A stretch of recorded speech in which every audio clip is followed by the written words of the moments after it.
Welcome back, everyone. I'm the Battleline Gamer, and we're back with the new year. We were kind of gone for the holidays, and I mean, that's to be expected. This holiday especially was very important to me and my family, but I still want to apologize for those who may have been missing the content, and just know that we're coming back into this new year, full swing, and also with some new content, as you're probably well aware when you clicked to this video. We're starting a new series. This will be my Monster of the Week. I might come up with a more inventive name at some point, but I wanted to do something that I think is genuinely interesting as far as Pathfinder 2e is concerned. And there's a lot of really cool monsters in the books that I feel like people are not fully utilizing well, or just not aware of. So that's what this series is really going to be all about. So I hope you all enjoy. Please leave in the comments any thoughts about the new series, any monsters you might want me to touch up on. I definitely love reading into some of the creatures and their mechanics. Speaking of, this first monster is actually not going to be a very rare one, or at least not if you're more, read in the Pathfinder and D&D kind of lore. Today, we're going to be talking about one of the most common and, in my opinion, one of the funnest demons to deal with, and that's going to be the Vrock. The Vrock is a large, vulture-like demon that is known for its wrath. And let me just read here real quick the snippet for the Vrock. When the gates to the abyss swing wide, the first demons through are often Vrocks. Vulture-headed scions of rage who wheel through the air on black wings or dance with the exultation of their fiendish power. Their hatred for mortals is matched only by their desire to inflict suffering through their horrible screech or their devastating dance. Vrocks form from the souls of hateful mortals who are thus given another chance to inflict their rage onto the world. Vrocks often travel in small groups as to make the best of their Dance of Rune ability, but they rarely appear in groups larger than 4. Against small groups and individuals, they swoop down without fear, hoping to play with their prey before going in for the kill. Against formidable foes, they are just as happy to fly above, using their Dance of Rune to cast a storm of lightning down on them. The reason why I picked the Vrock as my first creature is because, one, I've used them in my games and I find them genuinely really interesting, but two, I think they're a really good creature to introduce at a variety of levels of play, and they introduce a lot of interesting mechanics as well as providing an enemy that has multiple ways to be dealt with. So for this series, for the most part, I'm going to be talking about the different traits and aspects of a creature, what their stats are and what their abilities are. This is not going to be a full rundown. A lot of it is obviously there on the page. I'm just going to be mentioning the things that I find particularly interesting. And then after that, I'm going to go ahead and give some tips on how to use this in different ingenuitive ways that you can implement these kind of creatures into your game. But let's go ahead and begin with the Vrock. So the Vrock is actually interesting because it does not speak Common, but it does speak Abyssal, Celestial, and Draconic. Also, it has a telepathy that can go up to 100 feet. This is really interesting, and it makes the Vrock not only really good as you can implement it in a variety of ways, even with dragons, as possible like bosses or head bosses for these things, but also because they can speak telepathically, they make great spies. And to go along with that, they have a stealth of plus 18. Now, they do have a lot of other impressive stats, but the stealth stat is very impressive, especially for a large demon like the Vrock. And it makes them really good as spies, but better than spies, they can do so much more and wreak so much havoc. It makes them very versatile. Now, another very interesting thing I want to draw attention to is they have a resistance to electricity of 10, making most electrical attacks very inefficient against them. Now, like a lot of demons, they also get a bonus to all saves against magic effects of only +1, and they have a weakness of 10 to both cold and good damage. Now, these individual facts makes the Vrock very sturdy, but with some clear and easy ways to get around it. But something else that really makes them a pain to deal with is the fact that not only do they have an attack of opportunity, but if the creature is currently flying, it can make 2 strikes with its talon strikes rather than just a single strike.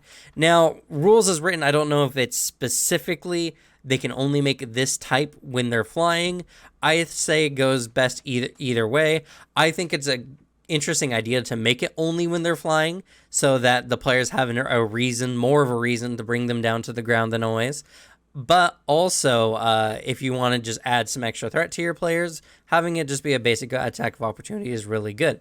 And another interesting thing about this, and it kind of goes into its gameplay, because it has such a good attack of opportunity, the Vrock is always going to be staying within its reach of about 10 feet of the players, making it so that if the players have reach weapons, they can oftentimes reach the Vrock despite its flying. And it's going to want to stay within that 10-foot reach even outside of its turn. No swooping down, striking, and popping back up. Even in the lore, does it say that these creatures prefer to fearlessly go down amongst their prey and play with them. Even promoting more to keep them even within like just 5 feet off the ground. I think that's a really fun way to do it. They also have an interesting vulnerability. Any kind of effects, like calm emotions or any peace-inducing effects, actually hurt these creatures, giving them 46 mental damage. This makes them very hard to actually incapacitate and get to talking with, because they're always going to try their best to wreak havoc. I think that's very interesting indeed. But let's go ahead and get down to their abilities, since I don't want this video to be too long. We'll get to the spells later, though I do want to make mention first. They do have access to the Abyssal Pact ritual. That means that Vrocks can summon other demons by, sending a request out to a higher level demon to do so. This is really great for setting up any number of scenarios. A Vrock could even legitimately be a villain for a low-level party because it has the ability to summon cohorts. Granted, in a long ritual that takes, a day or so. But still, very interesting. The Dance of Rune is kind of like their key piece as far as their abilities. It's 3 actions, but they dance around in the sky, and they rain electricity down on people. Now, at base, it's pretty nuts. It's a 20-foot emanation, and it does 2d12 electric damage on a DC 28 basic reflex saving throw. The kicker, and the reason why this makes the Vrock so dangerous, is each additional Vrock not only essentially expands the area of it, because they kind of link together as long as they're within 30 feet of each other, but the lightning does not hurt demons, so any of their demon cohorts or minions are not affected by this. And each additional Vrock increases the damage and increases the DC needed to take, half damage, the basic saving throw, by 1d12 and 1 respectively. And this can go up to a maximum of 4 Vrocks dealing 5d12 damage and a DC 31 save. Now, that's pretty devastating, but it does take all their actions. And not only that, but all the Vrocks have to synchronize. So essentially, this all takes place in the same action on the battlefield. Now, there's a lot of ways that the players can really work around this. And because it takes up all their actions to do this, the Vrocks are actually kind of losing a little bit of damage. But this is made up by the fact that each additional Vrock increases all the Vrock's damage, and every round they do this, up to 3 rounds, the emanation of this lightning field increases by 20 feet, and the damage increases by 1d12 per Vrock each round. Now, In my opinion, that means that each additional Vrock increases it by an additional d12 in each of their areas. This could also be interpreted as each Vrock adds a d12 to their damage. Either way you run it, I think is good. It just depends on how you feel the balance needs to work for your party. If you run it on the former, which I believe is the correct way, it's a massive amount of damage. You have 4 Vrocks, that's 4d12. That means on the second round, that's 9d12 damage. That's a lot of damage. And I hope your players are very either, have a high reflex or have some kind of resistance against electricity, because that's a lot of damage. But that's not all they have. They also have the Spore Cloud ability, which is kind of crazy. They can, once per 1d6 rounds, release a Spore Cloud to all adjacent creatures, meaning that they, again, want to be close to the ground. They want to be within range of the players, even if they don't have a reach weapon, because this ability here is nuts. They take 2d8 poison damage that's persistent, and it's a DC 28 fort save to get rid of it, as their spores dig into their skin and green vines begin to sprout throughout their bodies. And this effect can last for a maximum of 10 rounds. That's pretty nuts. And not only that, but they stick around for a D4 days unless they're shaved off. Now, this effect can be removed, and this is actually one of the reasons why I love them, by any good spell or holy effect or holy water that's poured directly onto the vines. I think that's really cool. It gets rid of a persistent effect in a different way, because persistent effects can be a little bit annoying for your players. I think it's very interesting how they've managed to do this one, though. But on top of that, I think it's also very interesting because it shows just how intrinsically evil these creatures are, that good effects or holy water can actually dispel one of their effects. And not only that, but the Spore Cloud itself can be aesthetically changed to fit different styles of rocks, which we'll talk about in a second. The last ability that I need to mention is one that they're very well known for, even in D&D, and that's their Stunning Screech. It's annoying. They can do it once per minute, which means each rock typically only gets it off once per battle, but it's a 30-foot burst that affects, again, non-demon creatures, so their allies are completely unharmed by this, and it's a DC 28 fort save, or the creature is stunned 2 or stunned 3 on a crit fail. It just makes the Vrocks are dangerous. They can remove 2 actions just with a single one of their actions on your turn, up to 3 if you crit fail.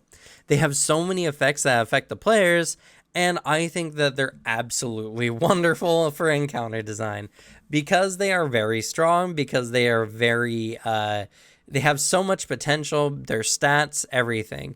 One thing I recommend, though, players who want, or GMs who want to use the Vrock, is to set up interesting encounters for your Vrocks. Vrocks are very cool creatures. They do very interesting things, and it would be a shame to have that kind of just wasted on your standard kind of, tank and spank encounter. Their flight should be highly utilized. They should be in the air more often than not, and they should be within your player's reach to get off a majority of their abilities. Now, the Vrocks are feeling particularly, skittish. Of course, they can do dive bomb tactics if you feel like your players are going to utterly stomp them, or if you're doing a higher level gameplay, like, level 14, 15, then of course, play these creatures a lot more intelligently. They are very smart themselves. They have a +2 to their intelligence, which is nothing to sniff at. But these creatures are really cool. And not only that, because they make really good spies with their high stealth, they can be used as a forewarning in your campaign. Players can notice a strange creature in the shadows because they rolled really high in their intelligence, but the creature suddenly disappears because they have access to divine spellcasting, and they can cast Dimension Door twice. Not only that, but they have access to Mirror Image, which makes them even tankier in combat if you need them to be. So not only are the Vrocks really good at coming in, messing your players up, they can also escape. They can also be a repeat encounter. Now, that's not fun sometimes, and I think you should definitely take that in consideration when dealing with the Vrocks. You don't want your players to hate them because they feel like they can never finish them off for good. A Vrock should leave a combat only to return later that same day, so that spell slot is not used and that spell slot is used, and the players can know that this will be the final encounter, even if it might be at an inopportune time.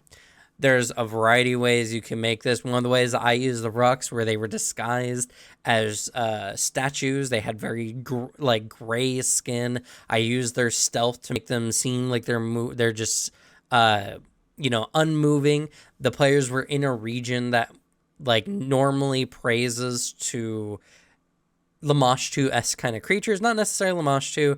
The Sakaran religion is very interesting in Pathfinder. I recommend you look it up. But a lot of them have weird beasts and magic creatures that they praise to, and these statues seem to fit. Only to have 2 Vrocks suddenly ambush my level 7 to 8 players. There's about 5 of them.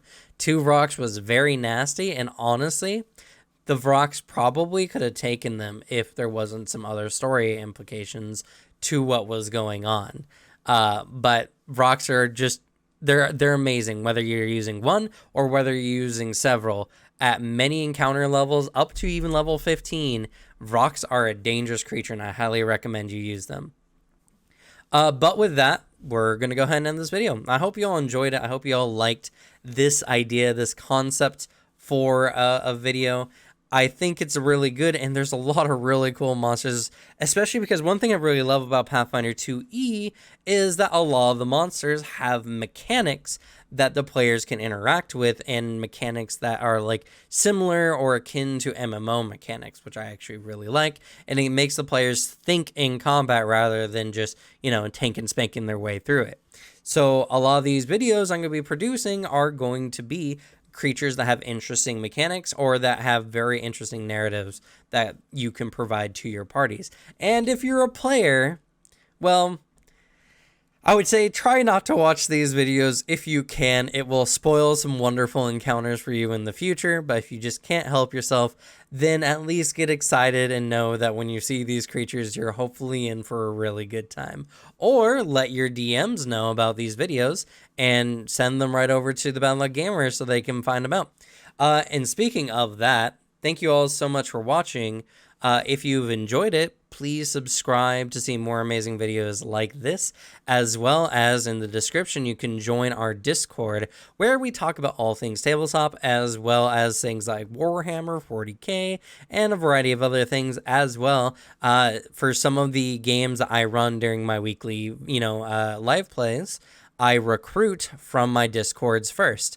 So if you want the chance to possibly play with me and some of my other players, go ahead and check us out down there. But with that, good luck with your games. Thank you all so much for watching, and leave the bad luck to me. Have a wonderful day.